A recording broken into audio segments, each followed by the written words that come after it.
Hi, back for chapter 18, part 2, because the doorbell rang. So here we go. I'm going to read the sentence before and keep going. The stone he kicked moved a few centimeters into the wall. Rick turned to look at Dak and Sarah, their eyes wide with anticipation. Rick knelt down and pushed the stone further into the wall until it revealed a small latch. Rick undid the latch and moved a thick piece of leather to the side to grab the handle underneath. He pulled with all of his strength. All of a sudden, a small part of the floor came up, revealing a narrow opening that led to a dark suitcase.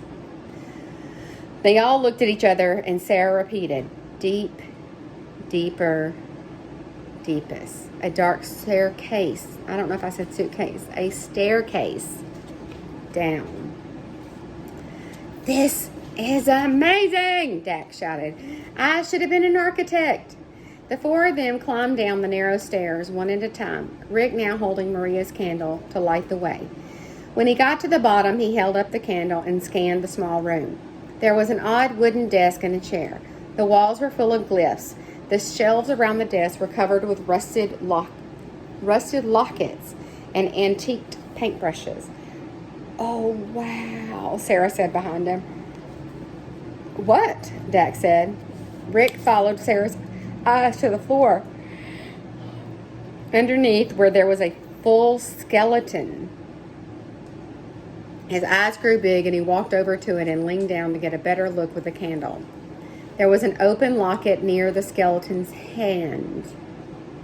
Inside the glyph was the observatory was only half finished. He fell to his knees near the skeleton, fighting back tears. He knew in his heart it was Kaiser. "Guys!" Dak shouted. Rick spun around, saw that Dak was holding a codex in his hand. "Is that what I think it is?" Sarah asked. Rick pulled himself together, got up, and walked over to Dak. He looked at the first panel of the codex, and there where it was, the symbol of the ceiba tree. The writing looked slightly different from Pascal's, which told Rick it was a reproduction. He looked up as Sarah quoted from the riddle, "To save the reproduction of the treasure's truth." "A copy of Pascal's codex. We found it," Dak said.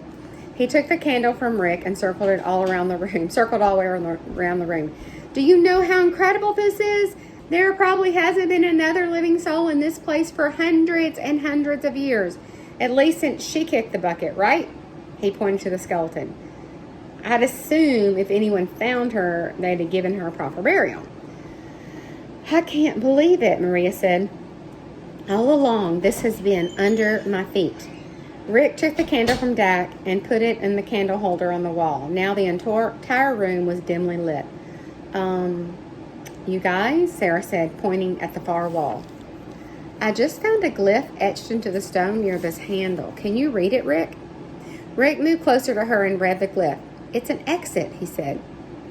"Are you kidding me?" Dak started jumping up and down. "There's another way out of here? This snake woman was a genius." "Easy," Sarah warned him. "Let's make sure we can get out before we start patting ourselves on the back. Even then, we still have a lot of work to do switching codexes with the monks." "Come on, Sarah," Dak said. "Where's that positive attitude?" Dak, Sarah, and Maria started trying to turn the handle built into the wall. They barely got it to budge. Sarah called out, "Rick, get over here and help us. This thing's rusted in place." Rick ignored her because he had just spotted a thin block of wood with a series of painted glyphs. It looked like a letter placed on the desk for someone to find. Rick picked it up and began reading, his heart now thumping inside his chest. "Dear future historian, if you are reading this note, it means you have found your way into the birthplace of the historians movement among our people. When I was just a girl, the king of Ismail promised me a secret room below the basement of his observatory where I could organize a historian presence. But the king didn't stop there. He built a secret room underneath the secret room. A great many discussions have taken place between these walls, but now I am old and I fear the end is near. I ask that you help get this message into the hands of the time travelers that may happen to pass through our village a second time. I initiated the historian's presence here because when I was young, I encountered these 3 time travelers and it changed the course of my life. They came here during the Great Storm and they helped the king maintain possession of our most sacred tool of learning, Pascal's Codex. Thousands of young students have been taught from this codex during my lifetime. I cannot imagine our village without it. Rick tried to swallow the lump out of his throat. He looked up, saw Dak and Sarah and Maria all straining to turn the twisted handle. Then he looked all around the room and glanced down at the skeleton again. All of it seemed so surreal. Kaisa's presence, her bones beneath the desk. He remembered the young girl he'd sat with at the mouth of the cave. She is so smart and pretty. She made him want to be somebody. And then, in the time it took to snap his fingers, Rick had worked to a different time, and the girl from Ismail had lived an entire life and grown old and died. He turned back to the letter, overwhelmed with an emotion.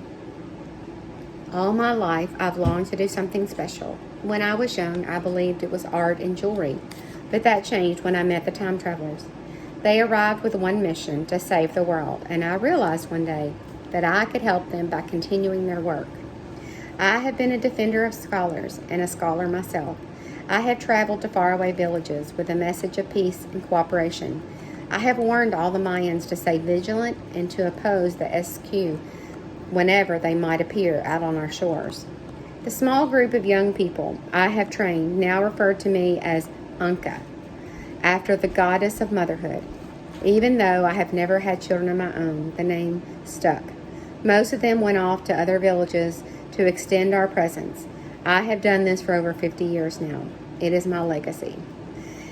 And I owe my life to a historian, to one beautiful young time traveler who walked onto my uncle's hut during the Great Storm.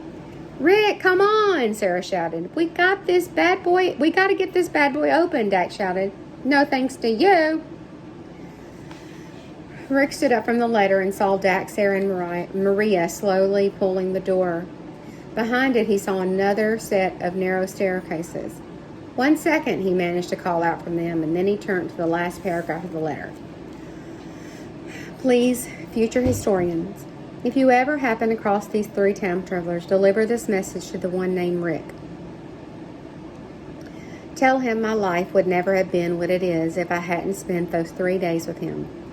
Tell him he made me believe I could do anything. Tell him he gave me the strength to insist he leave Ismail and continue with his mission, even though I cried for 6 weeks after with a broken heart. It was the most important decision I've ever made, because the world could not be saved without him. And last, future historian, if this time traveler named Rick ever comes back to Ismail, tell him the Kaisa will always remember him, even after I am gone from this earth, because if it wasn't for our powerful friendship, I never would have fulfilled my destiny as a historian. Come on, Rick, Sarah shouted. Rick looked up at her, his chest so full it felt like a hit might burst. The door was open and Dak and Maria were already climbing the stairs. What's wrong with you, she said. We have to replace the SQ's codex and get back the ring. Rick nodded. He set the piece of wood back on the desk and hurried toward Sarah. Before he followed her up the stairs, he took one last look around Kaisa's secret room. He remembered seeing her for the first time since inside Inca's hut. That strange feeling in his stomach when their eyes first met. Finally, he understood what it meant. Rick turned and hurried up the dark stairs, knowing that nothing could stop him now. He was a historian, just like Kaisa was a historian. And from this point on, he would be as committed to the mission as she has been. 2 more chapters left. See you next time.